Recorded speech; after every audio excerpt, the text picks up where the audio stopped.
Hello, everyone, and welcome to another episode of Speak, Film, and Enter, a podcast where we review and rank movies. I'm Nate. And I'm Dylan. And today it is a Barbie world over here at Speak, Yes. Film, and Enter. Very highly anticipated episode. I know the viewers were clamoring. They were like, what are these two white guys in their 30s opinion on the new Barbie movie? And we got some hot takes. Absolutely. We got some hot takes. We are the audience that this is made for, right? We are. Yes. In some ways, yes, actually. Yeah. We are. Yeah. This was easily one of my most highly anticipated movies of the year. It was, yeah. I think it was like number one. Yeah, I guess really quickly before we get into it, do you want to tell the people what Barbie is about, Dylan? I probably should do that, but I was so caught up in the excitement that I forgot to bring it up. That's okay. It's an exciting time. It is. It's an exciting place. Barbie, written and directed by Greta Gerwig. Barbie suffers a crisis that leads her to question her world and her existence. Well, there you go. That's about it. Also co-written by Noah Baumbach. Yep. Her husband. That's just such a like artsy power couple. Yeah, I know. Isn't it? Imagine the discussions going on in that apartment. Oh, God, so intellectual. They're watching like what kind of music they listen to. I was gonna say they're watching like French New Wave movies every night. Yeah, really high-end, dusty jazz records. Like really, like. Well, you know what's not dusty is the movie Barbie.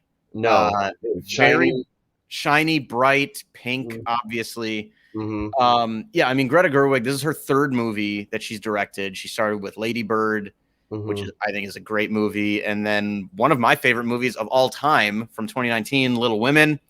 So I was really looking forward to this. Great cast with Margot Robbie and Ryan Gosling kind of at the center as Barbie and Ken, but then just like really a who's who. Kate McKinnon shows up, America Ferrera, Kingsley Ben-Adir, Simu Liu, Issa Rae, Michael Cera, Ariana Greenblatt. Like, I'm probably missing some people. Emma Mackey is in this. Just a really fun ensemble cast. A lot of people that just show up for like a hot minute, which can be kind of funny. Yep. I guess I'll start with the most positive things I have to say about Barbie, because my thoughts on it are a little more mixed than I was expecting. But this should win the Oscar for set design or production design, whatever you want to call it. For sure. Yeah. I mean, Barbie World, I think is what it's called in the movie, is, or Barbieland. Is it Barbieland? It's Barbieland. Barbieland, yeah, is stunning. And I wanted to just stare at it forever, basically. It looks absolutely amazing. Just world-class production design here. Yep. And then Margot Robbie and Ryan Gosling, I think, are both fantastic as the leads. I think every time it's just kind of centered around them and it's in Barbieland, all that stuff I think is great. I think the movie's a little inconsistent when it tries to do some other things, but just kind of starting it off the bat, like those things I thought were phenomenal. I would agree. I also thought those things were pretty phenomenal. Yeah, I mean, I had a really fun time. I did not really know what to expect. I didn't really look into the plot too much. I just figured it would be a good time, and I figured it would be very fascinating to see kind of Greta Gerwig, kind of indie darling film person, if you know type of personality, and then Noah Baumbach, very intellectual writer.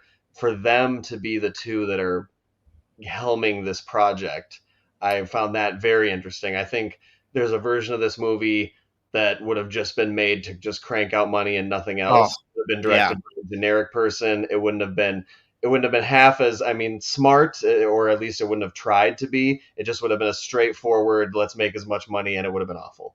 So I think it was interesting that they were given kind of the creative freedom. It's just kind of like a huge budget, big intellectual property, name brand toy movie. And especially that Super Mario Brothers movie, and now seeing this, like, yes, I mean, I didn't love this, but this is a real movie with something to say. Yes, it's not. I mean, and also we've seen other movies kind of about products come out this year, like you mentioned the Flamin' Hot Cheetos movie, Blackberry, and where I like Blackberry and I like Barbie, and I think the difference is that like those don't feel like commercials for the product. I Yeah. mean, yeah, there's a sweatshirt that Ryan Gosling wears in this movie that I want. Yeah. Yeah. Yep. But this questions kind of everything about it. It celebrates the parts of the product and its legacy that people like, and it Acknowledges. directly acknowledges and questions the parts that people hate about it. It's all there. It's a big conversation about sort of Barbie's place in our society and in our culture, and it's a very interesting conversation. So this is, like I said, this is an actual movie and not just like product placement. Like, it's not a big commercial.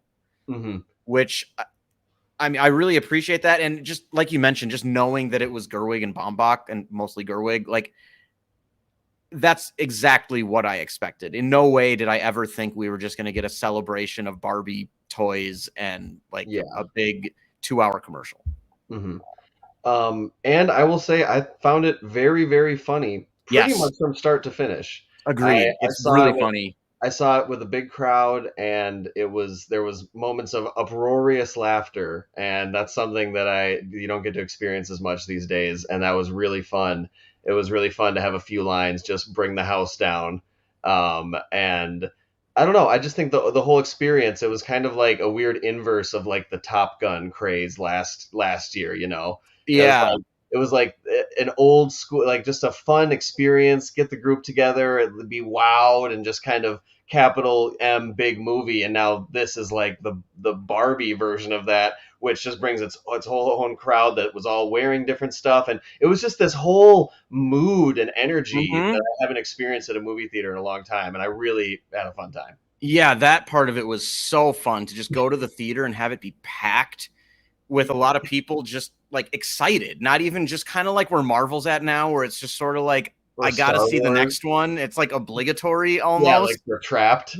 Yeah, exactly. But this was just like, it felt like a lot of people that just haven't gone to the theater much in a while. Yeah. And the big thing for me, where I can just tell like how big I think this is going to be, is I think you and I have talked before about how movies are easily behind TV shows right now in the impact they have on our culture. Yeah. I mean, more people ask me about one episode of The Last of Us than I will get all year about all the movies combined. Like, I'll work on Monday, somebody asks me if I saw the most recent episode of The Last of Us or like Succession or something. And it's so rare for somebody to ask me if I've seen this movie or if I'm going to see it or when I'm going to see it.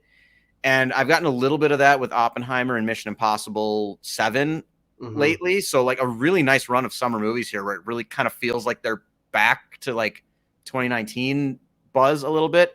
But this goes beyond even those. I mean, you and I attended a Barbie birthday party last weekend. Yeah. I mean, it's a very big thing. And I think this movie is going to be, I don't even think really you can necessarily call it like a cult favorite, although just because so many people are going to see it in the theater.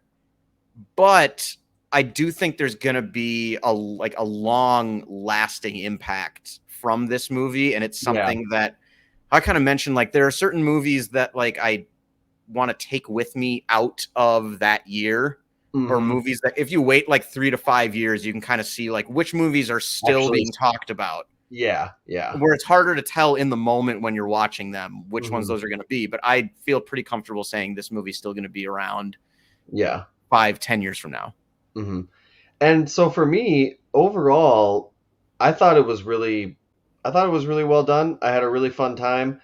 And I think that in general, it did a great job of balancing the entertainment, kind of nostalgia, kind of, hey, we're all here to have fun, and this is a Barbie movie, so let's just have a good time, with trying to actually say something and like you said, tackle the different ways to view Barbie and the generational differences maybe with how Barbie is viewed in society. So I felt like it did a good enough job where overall when I left, I just felt like I had a really good time. How did you feel they balanced those two things, Nate? Or where do your shortcomings? So I feel like the movie's pretty easily split into thirds. There's kind of the first third of it that's just in Barbieland, and I thought that stuff was fantastic. Some of my favorite stuff of the entire year in a movie is the first like 40-ish minutes of Barbie. And then they go to the real world, and there's some good stuff there. But the more I think they start to throw in some of the like quote unquote human characters, Mm-hmm. the more it started to feel a little wobbly to me. I mean, I like the idea of kind of the boardroom full of men at Mattel, Mm-hmm. but God, it really just felt like they, and particularly Will Ferrell, were just like in a completely different movie. Mm-hmm. Like that whole bit didn't really work at all for me. Didn't movie like the type of comedy they were going for, or just like Kind of, yeah. It didn't just sort fit? of felt like it was just kind of the same thing over and over again. Where if you ever watch something like a comedy, or it's like when you're watching a stand-up comedian and they're like a third of the way through a joke that you don't like, and you Yeah, know they just kind of like there's going to be more of it, but you just want them to stop and move on. yeah. That's how I felt about that whole part of the story. And every time they popped up in kind of the third part of it, when they Mm-hmm. go back to Barbieland, it just felt like it derailed whatever momentum they had going. So I just really didn't like that part. Okay. And then it's just, I'm just going to have to say this the way that I feel about it. It's Yep. really preachy in the last half of the movie. And I wholeheartedly agree with everything it is preaching about. But Mm-hmm. there are many moments where it felt like the actress or actor may as well have just, like, they were speaking to the audience instead of to characters on the screen. And they make kind of the same point many times where it's almost felt like a Spike Lee movie, or like some Spike Lee movies in that way, Yeah. where it just kind of feels like they're shouting and they're important things to shout about.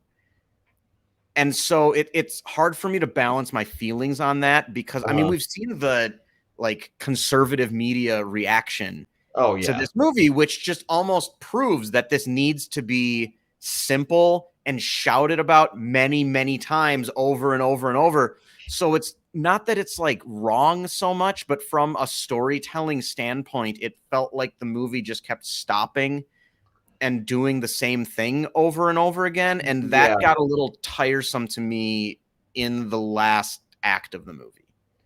Yeah, I think you said it well. I agree. You know, there's a very kind of lengthy monologue by America Ferrera, That's getting a lot of love from and basically everybody who's seen I this movie. yeah, and I agree with everything she was saying. And after she was done, the audience cheered Yep. loudly. Same. But I I could not deny the fact that it felt like the movie had a pace and a flow, and then it got to that scene and it just like stopped, which maybe was by design, but like there's no like background music.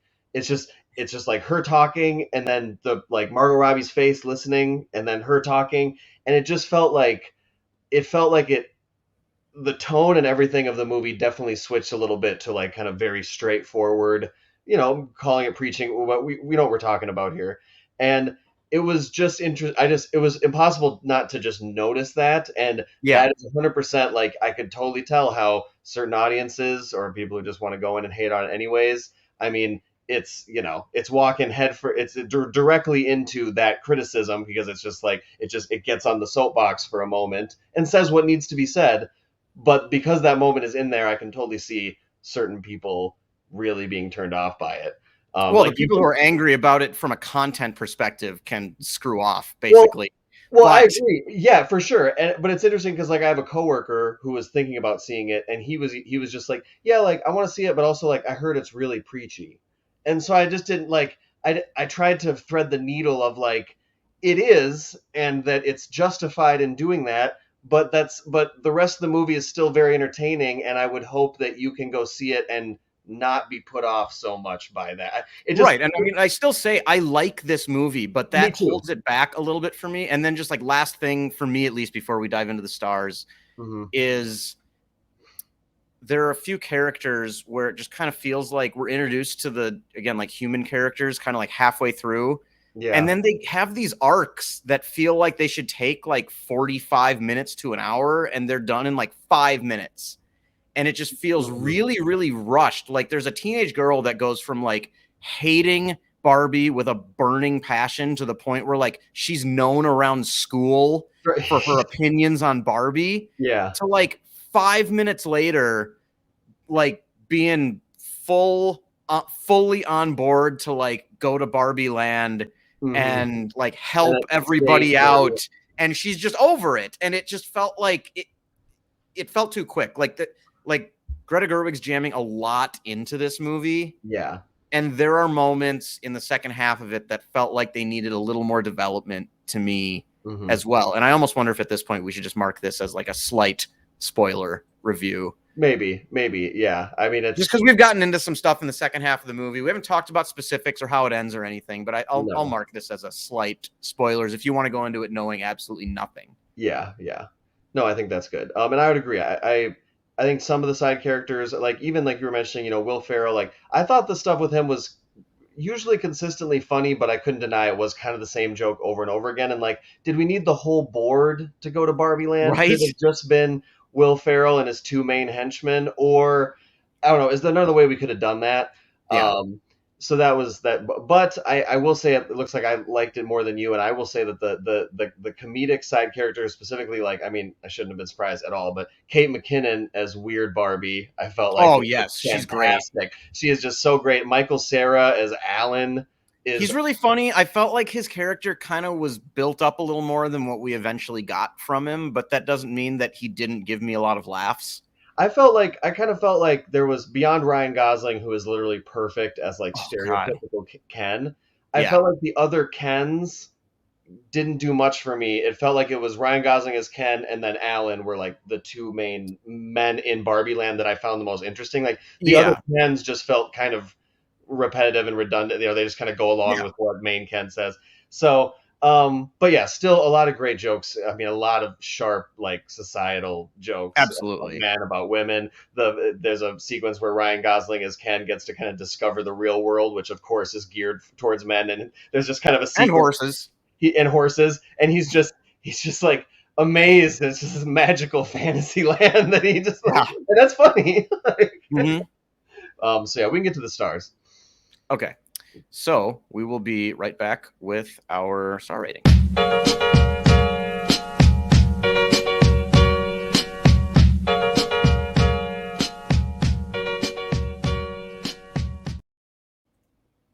Okay. I'll go first because Okay, you're go going to be a for little it. more positive on this. I'm like right in the 3.5 range because of those reasons that I said. But again, like Margot Robbie's phenomenal. We didn't talk enough about her. Yeah, I would love to see both her and Ryan Gosling get nominated for this. I think it's just fantastic acting. I think Margot Robbie has a more complex role than you'd assume on the surface, yeah, given what this movie is. And yeah. then I like again, that. the production design is of the highest class, and Yeah, so many practical effects, like all the stuff when they're traveling from Barbie Land to the real world, that's all practical. There's no CGI there, which I yeah, love to see. It reminded me of like old studio movies or like the original, like Willy Wonka and the Chocolate Factory, yep, of just like you can tell that they can touch it, and it makes it so much more interesting to me than just more mediocre CGI. agreed. But it definitely, like, I do feel like I like the first part of this movie a lot better than the rest of it. Although I will say too, which maybe this should just bump it up to a 3.5 by itself, one of the best final lines in a movie in years. Yeah, Just A plus. I almost stood up and applauded at Fa- the last line of this movie.